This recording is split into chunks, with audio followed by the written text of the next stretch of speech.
Time कम है, बहुत सारे क्वेश्चन है, मैं जल्दी जल्दी पूछूंगा। डॉक्टर साहब, आप ऑस्ट्रेलिया में रहे, न्यूजीलैंड के अंदर आपने सारी चीज़ें देखी हैं, वो तो ऐसी सोसाइटीज़ हैं जो बड़ी पीसफुल हैं। लाइक न्यूजीलैंड की अगर बात करें तो उससे ऐसी पीसफुल जगह तो दुनिया में नहीं है कि वहाँ पे साइकोलॉजिकल इश्यूज़ हो रहे हैं, तो हमारे यहाँ तो फिर बहुत ज़्यादा होने चाहिए। तो रिक्वायरमेंट की तरफ तो बाद में आऊँगा, लेकिन वहाँ का क्या सूरत हाल है? ख़ासतौर पे हाउस वाइफ ये सवाल करती हैं कि उनको फ्रीक्वेंटली विज़िट करना चाहिए, क्योंकि बहुत सारे मामला हैं वो जो डिस्कस नहीं करते हमारे यहाँ। अभी इसके ऊपर बाद में बात करेंगे जी, क्या ऐसा है? बिल्कुल। एक तो ये कि अवेयरनेस वहाँ पे बहुत है, एजुकेशन बहुत है मेंटल हेल्थ के हवाले से। थोड़ा सा इशू भी होता है, they tend to go to their family physician, वहाँ से वो साइकाट्रिस्ट के पास इजीली आ जाते हैं। माइल्ड एंजाइटी इश्यूज होते हैं, कुछ कॉन्फ्लिक्ट्स होते हैं, कुछ रिलेशनशिप में इमोशनल हो जाती है, तो ये उनको दूर ज़्यादा बिगड़ने नहीं देते, वो आके अटेंड करते हैं। एंड दैट हेल्प्स, क्योंकि कई दफ़ा आप एक पॉइंट पे अगर हेल्प लेते हैं तो कई चीज़ें होने से बच जाती हैं। तो वहाँ पर अवेयरनेस एजुकेशन के हवाले से बहुत काम है, हो रहा है, और पहले बहुत हो चुका है, हमसे वो बहुत आगे हैं इस सिलसिले में।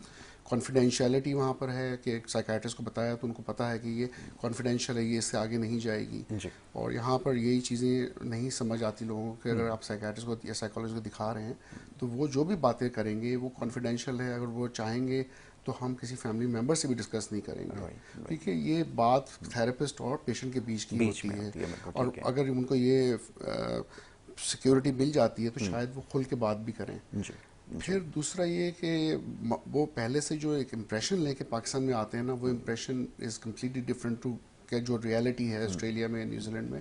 क्योंकि बात वही अभी थोड़ी देर पहले हो रही थी कि पाकिस्तान में ये सोचते हैं कि यहाँ पे लोगों को बांध देते हैं, या फिर माहौल ऐसा होता है कि शॉक ट्रीटमेंट लगते हैं पेशेंट को, वो या फिर रेडिकल ट्रीटमेंट कोई दी रेडिकल जा रही है ट्रीटमेंट। जी। और ये मैं आऊँगा तो पहले से वो एंजाइटी का शिकार, स्ट्रेस का शिकार है, और प्लस वो साइकाट्रिस्ट के पास ये सोच के आ रहा है तो उसको और एंजाइटी बढ़ेगी, या जी। तो जाएगा ही नहीं, या वो कहेगा कि भाई मुझे इलाज ही नहीं कराना। तो बिल्कुल अनलाइकली जब वो आते हैं तो अच्छी एनवायरनमेंट, जैसे हम बैठे हुए हैं सेम टाइप की सीट्स पे बैठ के आराम से डिस्कस करते हैं। साइकाट्रिस्ट का टाइम होता है कि वो आराम से सुने पेशेंट्स के साथ, एम्पथाइज करे, फिर समझे कि भाई उसको क्या प्रॉब्लम है। एक डायग्नोस्टिक पे आने से पहले एक असेसमेंट करे कि भाई इसकी क्या एटियोलॉजिकल रीजंस है, क्या कॉजेज़ हैं जिसकी वजह से ये बीमारी हो सकती है, और फिर कि क्या इसका प्रॉपर मैनेजमेंट है। और सिर्फ ये नहीं कि दवाएं लिख के भेज दी, उसका साइको सोशल मैनेजमेंट भी क्या है।